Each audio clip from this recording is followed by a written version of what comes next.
ఒక చిన్న గ్రామంలో ఒక పాత గోడలతో ఉన్న ఒక ఇల్లు ఉండేది. ఆ ఇంటిని నీలి తలుపు గది అని పిలిచేవారు. ఎందుకంటే ఆ ఇంట్లో ఒక తలుపుకు మాత్రమే నీలి రంగు కలర్ ఉండేది. ఆ గదిని ఇప్పటికీ ఎవరు కూడా తెరవరు. ఎందుకంటే ఆ ఇంటికి కొత్తగా వచ్చిన వారు సరిగా 3 రోజుల్లోనే ఇంటిని వదిలేసి వెళ్ళిపోయేవారు. ఒక రోజు హైదరాబాద్ నుంచి వచ్చిన యువతి, ఆమె పేరు అనిత, ఆ ఇంటిని ఆమె అద్దెకు తీసుకుంటుంది. ఆమె చాలా ధైర్యవంతురాలైన అమ్మాయి.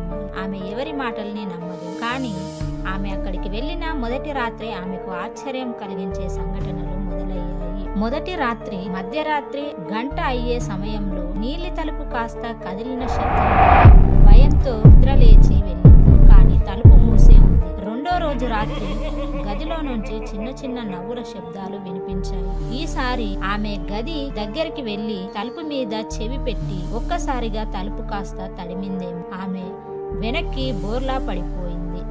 ఆ నీలి తలుపు ఎదుట కెమెరా పెట్టింది. తెల్లవారితే వీడియో చెక్ చేస్తే ఆమె ఆశ్చర్యపోయింది. నీలి తలుపు తనంతట తానే నిదానంగా తెరుచుకుంటుంది. లోపల నుంచి ఒక చిన్న పిల్లాడు అరిచినట్టుగా వినిపించింది. అక్క, బయటికి రావచ్చా అని అరిచే శబ్దం వినిపించింది. ఆమె వెంటనే అక్కడి పాత పుస్తకాలు చూస్తూ ఆ ఇంటి చరిత్రను తెలుసుకుంది. ఆ ఇంటి చరిత్రలో ఏముందంటే 50 ఏళ్ల క్రితం అక్కడ ఒక చిన్న బాలుడు ఆ గదిలో ఆడుతుండగా తాళం వేసి ఊరికి వెళ్ళిపోయిన కుటుంబం తిరిగి రాలేదు.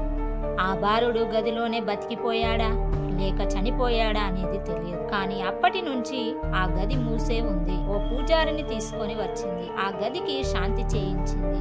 ఆ రోజు రాత్రి చివరిసారిగా ఆ బాలుడు ఆవిరిగా కనిపించి ఇలా అన్నాడు, ధన్యవాదాలు అక్క, ఇప్పుడు నేను వెళ్ళొచ్చు. అది తరువాత ఆ నీలి తలుపు ఇకపైన ఎప్పటికీ తెరుచుకోలేదు. కానీ ఆ ఇంటి శాంతి తిరిగి వచ్చింది. ఇలాంటి భయంకరమైన అనుభవాలు మీ జీవితంలో ఉంటే కామెంట్లో షేర్ చేయండి. నా వీడియో గనక నచ్చినట్లయితే లైక్ చేయండి, సబ్స్క్రైబ్ చేయండి.